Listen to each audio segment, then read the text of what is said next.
이 삶에 무슨 희망 있나 아무것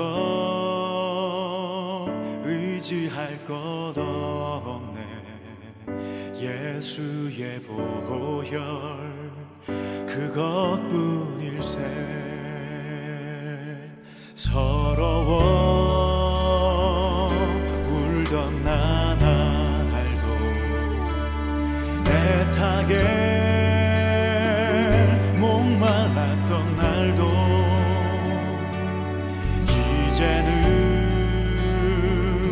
모두 잊을 수 있네 예수의 보혈 그것뿐일세 주의 보혈 주의 보혈 어린 양의 귀한 보혈 나의 죄 희게 하네 예수의 보혈 그것뿐일세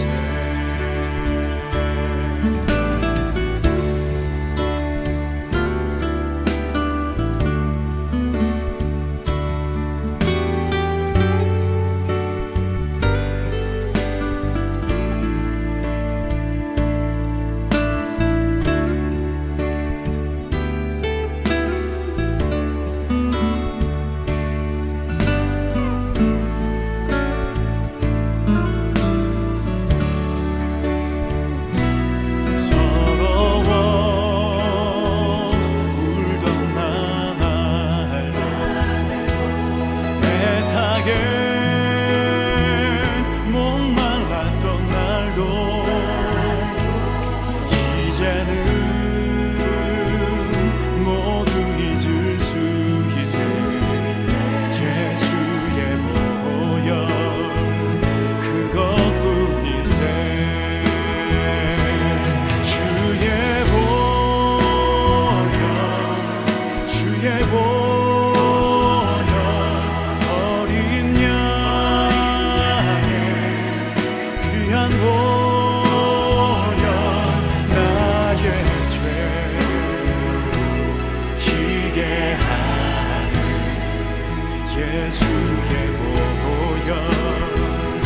그것뿐일세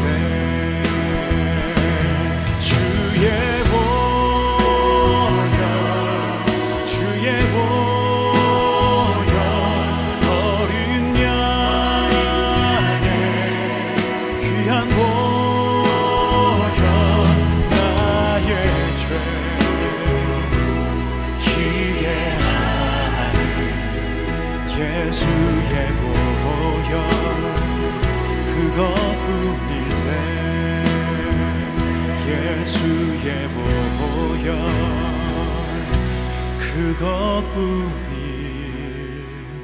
그것뿐일세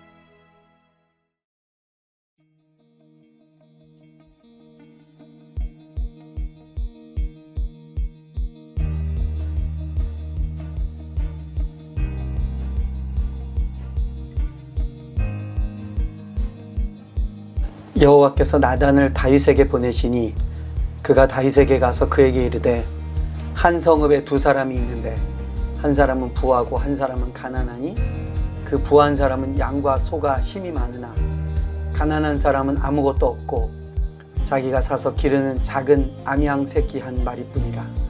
그 암양 새끼는 그와 그의 자식과 함께 자라며 그가 먹는 것을 먹으며 그의 잔으로 마시며 그의 품에 누움으로 그에게는 딸처럼 되었거늘 어떤 행인이 그 부자에게 오매 부자가 자기에게 온 행인을 위하여 자기의 양과 소를 아껴 잡지 아니하고 가난한 사람의 양새끼를 뺏어다가 자기에게 온 사람을 위하여 잡았나이다 하니 다윗이 그 사람으로 말미암아 노하여 나단에게 이르되 여호와의 살아계심을 두고 맹세하노니 이 일을 행한 사람은 마땅히 죽을 자라. 그가 불쌍히 여기지 아니하고 이런 일을 행하였으니 그 양 새끼를 4배나 갚아 주어야 하리라 한지라. 나단이 다윗에게 이르되 당신이 그 사람이라. 이스라엘의 하나님 여호와께서 이와 같이 이르시기를 내가 너를 이스라엘 왕으로 기름 붓기 위하여 너를 사울의 손에서 구원하고 내 주인의 집을 내게 주고 내 주인의 아내들을 내 품에 두고 이스라엘과 유다 족속을 내게 맡겼느니라. 만일 그것이 부족하였을 것 같으면 내가 네게 이것저것을 더 주었으리라. 그러한데 어찌하여 네가 여호와의 말씀을 없인 여기고 나 보기에 악을 행하였느냐.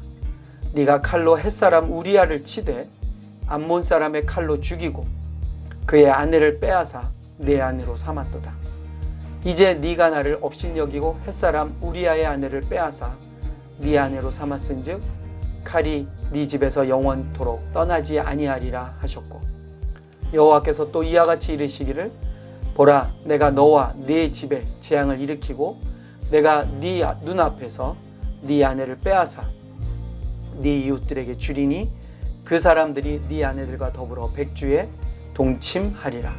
너는 은밀히 행하였으나 나는 온 이스라엘 앞에서 백주의 이 일을 행하리라 하셨나이다 하니 다윗이 나단에게 이르되 내가 여호와께 죄를 범하였노라 하매 나단이 다윗에게 말하되 여호와께서도 당신의 죄를 사하셨나니 당신이 죽지 아니하려니와 이 일로 말미암아 여호와의 원수가 크게 비방할 거리를 얻게 하였으니 당신이 낳은 아이가 반드시 죽으리이다 하고 나단이 자기 집으로 돌아가니라. 아멘.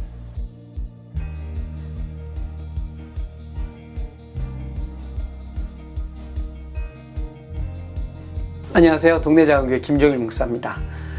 오늘은 제가 여러분과 함께 사무엘하 12장에 나오는 나단 선지자와 다윗 왕과의 만남의 장면을 가지고 함께 좀 하나님의 음성을 듣는 시간이 되기를 바랍니다.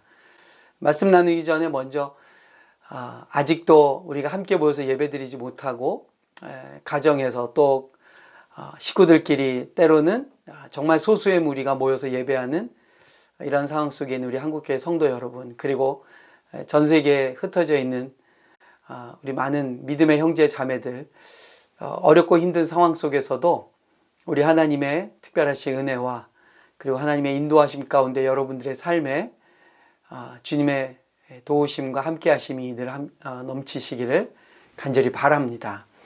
오늘 본문은 사실 굉장히 쉽지 않고 그리고 하나님의 준엄한 심판의 메시지가 들어있는 내용입니다. 사무엘서 전체를 여기까지 올 때까지 이 12장 사무엘하 12장 올 때까지 다윗의 삶은 우여곡절이 있었지만 하나님의 놀라운 은혜 가운데 그리고 그분의 도우심 가운데 그는 왕위에 올랐고요. 또 결국에는 아주 태평성대한 시절을 보내는 그러한 평안의 때를 얻기까지 오게 되었습니다. 그러나 여러분 바로 이 11장부터 시작해서 다윗은 상상할 수 없는 아주 극악한 죄를 짓게 됩니다. 그 범죄의 내용은 바로 자기에게 모든 것을 다 바쳐서 충성하는 우리아라는 그 부하의 아내를 그만 그의 욕망의 눈이 어두워서 그의 아내를 차지하기 위해서 심지어는 그의 충성스러운 신복인 우리아를 전쟁터에 내몰아서 결국에는 죽음을 당하게 만들어버리죠.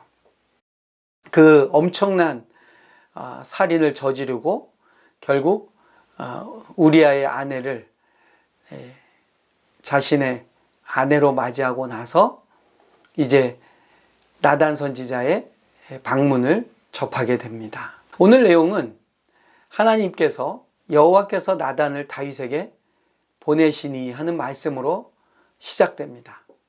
1절 말씀을 보면 이렇게 나오고 있습니다.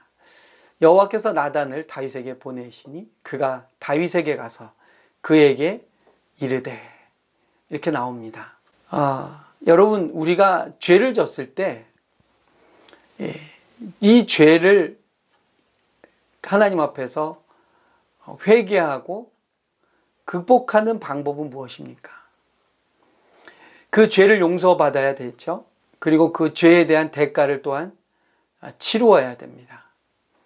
우리는 용서받는 것과 내 잘못에 대한 대가를 지불하는 것을 종종 혼동하고 있습니다.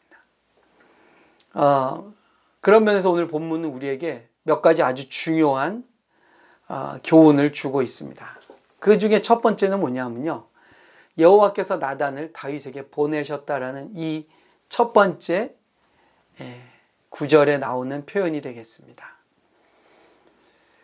다윗은 자기 자신의 의지로 또는 자기 자신의 생각 속에서 이것에 대해서 전혀 회개할 마음을 갖고 있지 않습니다. 다윗은 자신의 이 죄가 얼마나 큰지 자기 스스로 인정하거나 자기 스스로 그것을 자백하고 있지 않습니다. 그가 하나님의 사랑을 받았고 하나님의 도우심으로 왕이 됐음에도 불구하고 그는 자기의 충성스러운 부하를 전쟁터에 내몰아 죽게 만들고요. 그 이유도 바로 그의 아내를 취하기 위해서 그는 아주 악한 행동을 저질렀습니다. 그리고 결국 그는 자기의 원대로 그 부하의 아내를 자신의 아내로 맞이했습니다. 근데 이 문제가 자기 자신이 스스로 회개하거나 자기 자신이 이 문제를 하나님 앞에서 범죄했다고 스스로 고백하고 느끼고 자백하기 전에 여호와께서 나단을 다윗에게 보내시는 것으로 이제 이 문제가 하나님의 회개를 촉구하는 메시지로 시작되고 있다는 사실이죠. 여러분, 진정한 회개는 무엇이라고 생각되십니까? 우리는 종종 착각하는 것이요, 회개를 내가 그 죄에 대해서 깨닫고 내가 그 죄의 심각성을 인지하고 그리고 내가 잘못을 저질렀다는 것을 하나님 앞에 자백하고 그리고 고백하고 그 죄에 대한 대가를 내가 지불하고 처벌을 받고 그리고 하나님으로부터 용서를 받고 하는 과정을 회개라고 보는데요, 우리는 회개의 시작에 대해서 뭔가 오해가 있습니다. 우리의 회개의 시작은 주로 내가 그 죄에 대해서 깨달은 것부터 회개라고 생각을 합니다. 그러나 여러분, 다윗은 자기가 스스로 그것을 깨닫고 회개하지 않아요. 또는 알고 있지만 자기가 스스로 자인하는 행위를 하고 있지 않습니다. 여러분, 우리가 많은 부분에서 죄를 지었다는 것을 내가 알고 있습니다. 내가 의도하고 내가 작정하고 내가 알면서 죄를 지을 때가 있어요. 그런데 회개는 어디서부터 시작됩니까? 회개는 이것을 문제가 있다고, 이것은 잘못되었다고 말씀하시는 하나님의 음성이 들려질 때부터 회개가 시작되는 것입니다. 하나님은 분명히 이 문제를 그냥 넘어가질 않으셔요. 왜냐하면 하나님은 다윗을 사랑하시기 때문이죠. 여러분, 우리가 죄를 지었을 때 나보다 더 그 죄책감에 대해서, 그 죄에 대해서 가슴 아파하는 분은 사실은 우리를 구원하신 하나님이십니다. 그렇기 때문에 하나님은 하나님의 자녀들이 죄를 지었을 때 그냥 넘어가시질 않아요. 반드시 그 죄를 드러나게 하십니다. 하나님이 우리의 죄를 묻어두거나 없다고 하지 않으시고 드러내게 하신 이유는 무엇입니까? 우리로 하여금 회개케 하기 위함이죠. 그러므로 회개는요, 내가 죄에 대해서 자인하고 인정하고 자백하는 것이 아니라 하나님이 이 죄를 드러내게 하실 때부터 우리에게는 회개의 절차가 시작된다는 사실이죠. 하나님은 다윗을 회개시키기 위해서 어떻게 하십니까? 나단을 보내십니다. 그리고 나단을 통해서 그 죄의 적나라함을 드러내십니다. 여러분, 회개를 내가 깨닫고 내가 그것을 인정하고 내가 자백하는 것이 회개라고 생각하기 때문에 회개가 온전한 회개로 끝마치지 못한 이유가 어디에 있냐면 내가 시작한 회개이기 때문에 내가 끝낼 수 있다라고 생각하고 있다는 것이죠. 하나님은 우리가 죄를 지었을 때 그 죄에 대해서 반드시 물으십니다. 왜 물으실까요? 우리를 용서하시기 위해서요. 그런데 종종 우리가 하나님 앞에서 용서받지 못하는 안타까움이 있습니다. 때론 우리의 죄를 우리 스스로가 인정하고 자백하면서도 하나님의 온전한 용서로까지 이어지지 못하는 안타까움이 있어요. 대부분 왜 그렇습니까? 죄가 드러나고 발각되고 사람들에게 결국에는 모든 사람들이 알게 될 때에 우리는 죄를 자백하고 인정합니다.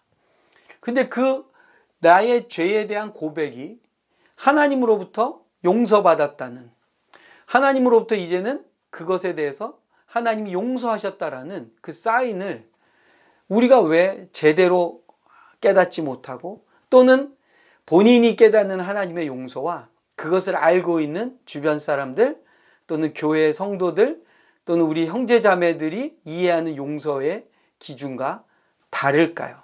그것은 바로 회개를 내가 했다라고 생각하기 때문이죠. 회개는 하나님으로부터 시작되는 것입니다. 하나님이 나의 죄를 드러내시는 것부터 회개죠. 그렇기 때문에 회개의 마침은 무엇입니까? 하나님이 용서하실 때까지 회개는 끝난 것이 아니죠.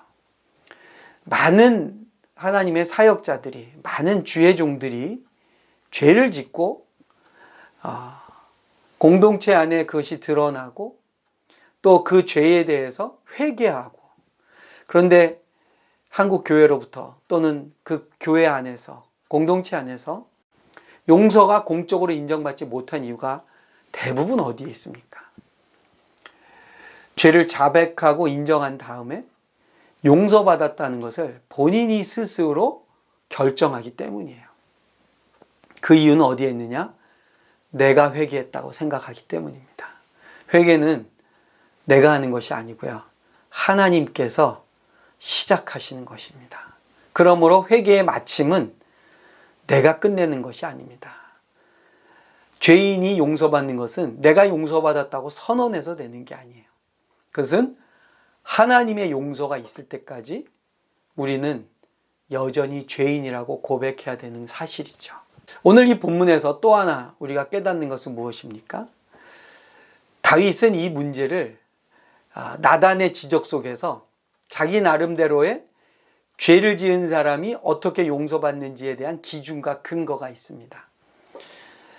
나단이 부요한 사람이 손님이 찾아왔을 때 그를 위하여서 양을 잡을 때 자기의 양을 잡지 않고 어렵고 가난한 사람이 기르고 있는 한 마리의 그 양을 뺏어다가 손님을 대접해 줬다는 이 이야기를 들으면서 분을 내죠. 그러면서 이 일을 행한 사람은 마땅히 죽을 것이라고 말하면서 이런 나쁜 일을, 불쌍한 사람을 불쌍히 여기지 않고 행하였으니 그의 양새끼를 4배나 갚아야 줘야 하리라 라고 말을 합니다. 다윗의 생각, 다윗의 처벌의 생각 수준은 무엇입니까? 거기에는 사람과 사람 사이의 죄만을 이야기하고 있어요. 부자가 자기의 양을 잡지 않고 가난한 자의 양을 빼앗은 것, 그렇기 때문에 그것을 4배나 갚아줘야 되고, 그 가난한 자의 소유물을 뺏었기 때문에 그 사람은 마땅히 죽어야 된다고 말합니다. 다윗은 여전히 범죄를 사람과 사람 사이의 죄로 이해하고 있어요. 근데 나단의 음성은 무엇입니까? 다윗에게 7절에 이렇게 말합니다. 나단이 다윗에게 이르되 당신이 그 사람이라. 당신이 그 사람이라. 당신이 바로 범죄한 사람이라는 사실이죠. 그리고 그 다음부터 나오는 나단의 입을 통해서 다윗에게 들려지는 하나님의 말씀을 여러분 한번 들어보십시오. 하나님은 이 다윗의 범죄를 다윗과 우리아 또는 다윗과 밧세바 이렇게 보지를 않고 계십니다. 하나님은 이 문제를 폭로하시면서 어떻게 말씀하시느냐? 하나님이 이 문제의 다윗과 당사자라고 말씀하십니다. 하나님은 계속해서 하나님 자신과 다윗과의 관계를 재확인시켜 주시는 말씀들을 하십니다. 7절부터 나옵니다. 내가 너를 이스라엘 왕으로 기름 붓기 위하여 너를 사울의 손에서 구원하고. 지금 다윗의 범죄를 지적하면서 하나님은 내가 너를 구원해서 왕이 되게 했다. 이렇게 말합니다. 8절에 또 나옵니다. 내 주인의 집을 내게 주고 내 주인의 아내들을 내 품에 두고 이스라엘과 유다 족속을 내게 맡겼느니라. 누가 맡긴 겁니까? 하나님이 다윗에게 맡긴 거죠. 네. 그것이 부족하였을 것 같으면 내가 네게 이것저것을 더 주었을. 무슨 말이? 다윗이 부족하다거나 다윗이 모자라거나 다윗이 가지고 있는 갖고 싶어하는 것, 누리고 싶어하는 것, 네가 원한다면 내가 너에게 주었을 것이라는 거예요. 지금 다윗의 범죄는요, 다윗과 그의 사랑하는 충성스러운 신하 우리아를 죽인 쌍방간의 문제가 아니라 하나님은 이 죄가 다윗과 하나님 사이의 문제라는 것을 중요하게 지적하고 계시다는 사실입니다. 9절도 또 이렇게 나옵니다. 어찌하여 네가 여호와의 말씀을 업신여기고 나 보기에 악을 행하였느냐. 10절에도 또 나오죠. 네가 나를 업신여기고 햇사람 우리아의 아내를 뺏어서 내 아내로 삼았은지요. 이렇게 나옵니다. 그리고 이 이후에 처벌, 이 죄에 대한 대가도 하나님은 이렇게 말씀하십니다. 11절에 내가 너와 네 집에 재앙을 일으키고 내가 네 눈앞에서 네 아내를 빼앗아. 네. 하나님께서 우리에게 죄에 대해서 지적하실 때 그리고 우리가 이 죄에 대해서 분명하게 알아야 될 사실이 있어요. 우리는 나와 저 당사자의 문제로만 해결하려고 해요. 그리고 그 문제도 여러분 대부분 어떻습니까? 내가 해결되었다라고 말해버림으로 그 문제를 종결지으려고 합니다. 그러나 여러분, 범죄한 우리가 하나님 앞에서 용서받는 중요한 사실 또 하나가 무엇이냐면요. 이 문제는 내가 손해를 끼치거나 내가 생명에 위협을 가했던 그 상대방에 대한 문제로 끝이 아니고요. 내가 하나님 앞에 범죄했다는 사실입니다. 우리는 종종 이것을 착각해서요. 하나님 앞에 내가 범죄했기 때문에 내가 하나님 앞에서 용서받았다고 말하면 저 사람과 나의 문제는 해결됐다라고 말해요. 전혀 그렇지 않죠. 오히려 하나님이 그것은 그 사람과의 문제로 끝이 아니라 너와 나 사이의 문제라고 언급하시고 그것을 드러내시고 그것을 깨닫게 하신 이유는 무엇입니까? 이 죄가 사람과 사람 사이에서 풀어낼 것보다 훨씬 위중하다는 것을 말씀하는 거예요. 내가 하나님 앞에 범죄했다는 거예요. 그 사람을 목숨을 잃게 하고 그 사람에게 손해를 끼치고 그렇다면 율법에 의해서 그 사람에게 4배로 갚으면 끝이죠. 그런데 하나님은 그렇게 말씀하시질 않아요. 사람과 사람 사이에서의 문제가 아니라 하나님과 다윗 사이의 문제라는 사실입니다. 여러분, 진정한 회개는 무엇입니까? 내가 그 사람과 해결돼서 끝나는 게 아니에요. 법적으로 해결되었기 때문에 내가 형기를 마쳤기 때문에 끝나는 게 아니에요. 이 문제는 하나님의 용서를 받을 때까지 우리는 아직 회개가 끝난 것이 아니라는 사실입니다. 그래서 다윗의 범죄에 대해서 하나님은 나단의 입을 통해 강력하게 말씀하십니다.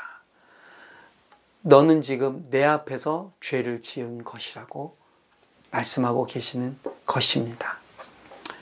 그래서 오늘 말씀에 보면 다윗의 고백이 나옵니다. 13절입니다.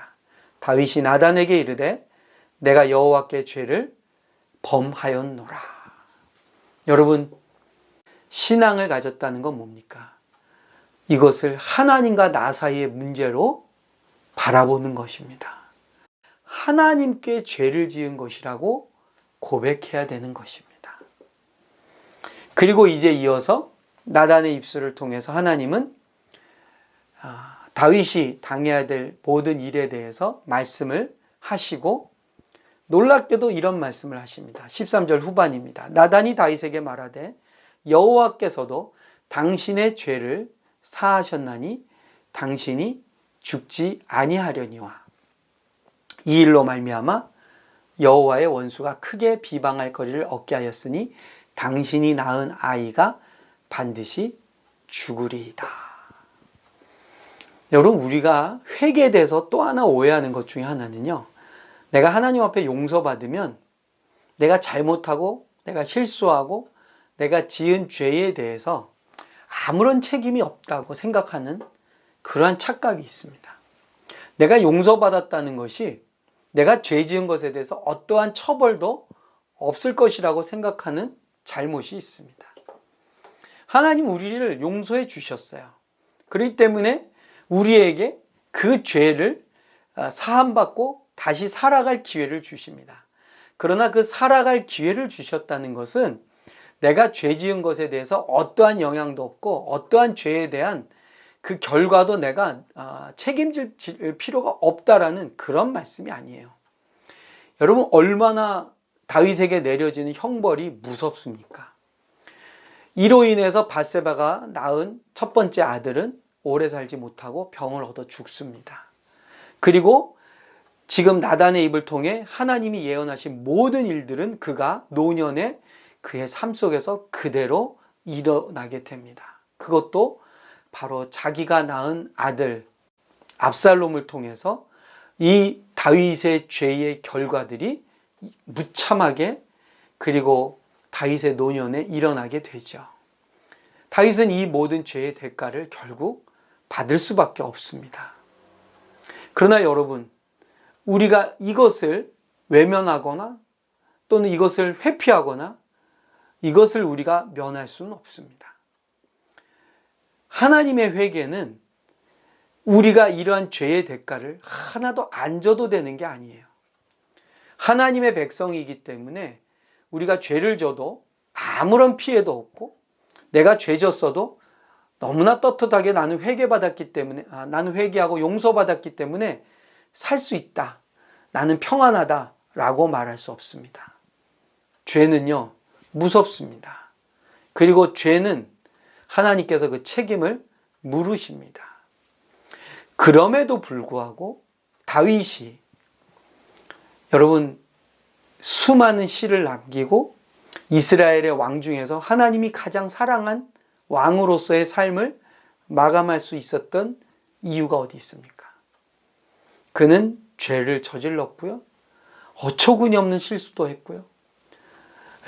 정말 씻을 수 없는 하나님으로부터 엄청난 책망을 듣는 이러한 죄를 지었음에도 불구하고 그리고 그 죄의 대가를 평생 그의 삶 속에서 짊어지고 감수해내면서도 그는 하나님을 놓치거나 잃어버리지 않았다는 사실입니다. 회개는요, 우리의 죄가 용서받았기 때문에 아무런 해가 없는 것이 회개가 아닙니다. 회개는, 진정한 회개는요, 그 죄에 대해서 뉘우치고 그 죄를 하나님 앞에 자복하고 이 죄가 내가 하나님께 지은 죄라고 고백하고 그리고 그 죄의 대가와 형벌을 하나님의 용서와 더불어 내가 수용하고 받아내고 인내하며 사는 것입니다. 그리고 그것을 외면하지 않고 하나님의 용서가 인정될 때까지 사람들로부터 하나님이 저 영혼을 용서하셨다라고 모두가 인정할 때까지 내가 나 자신을 용서하지 않고 하나님 앞에 회개의 무릎을 여전히 꿇는 것, 그리고 그 죄의 대가를 담담히 짊어지고 가는 것, 그것이 오늘 하나님이 저와 여러분들에게 주시는 메시지라고 생각됩니다. 우리는 죄를 져서는 안 되죠. 그러나 우리가 어쩔 수 없이 죄를 지을 때가 있습니다.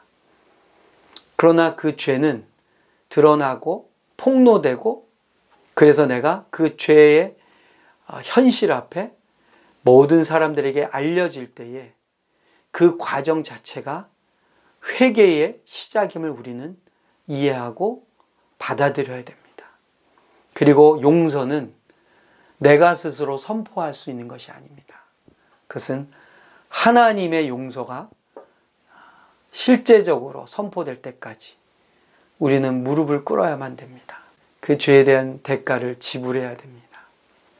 그러나 그것이 우리에게 힘들고 어렵지만 우리는 그 과정 속에서 놀라운 하나님의 용서를 경험할 수 있습니다. 일이 잘 되고 모든 것이 순적하게 풀어지고 행복한 삶을 사는 것도 축복이지만요. 죄를 지은 죄인이 그 죄인으로서 살아가면서도 여전히 하나님의 은혜를 경험하며 자신의 죄에 대한 열매들을 결코 외면하지 않고 묵묵히 감수해 나갈 때에 우리는 또 다른 하나님의 깊은 은혜를 체험하게 될 줄로 믿습니다.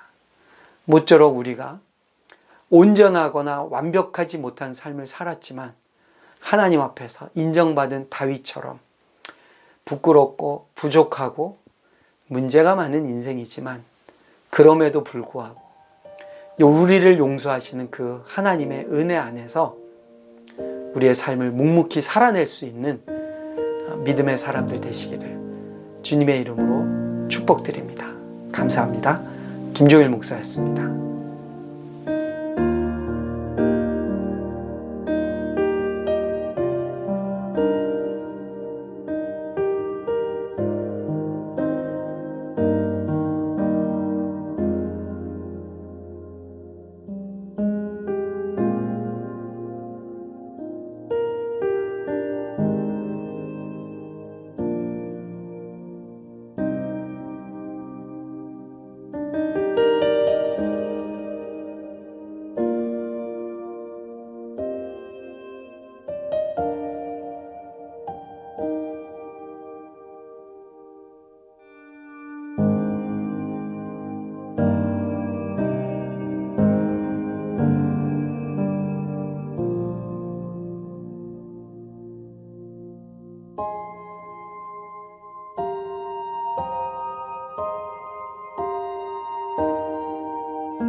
지금은 우리 주 예수 그리스도의 은혜와 하나님 아버지의 사랑과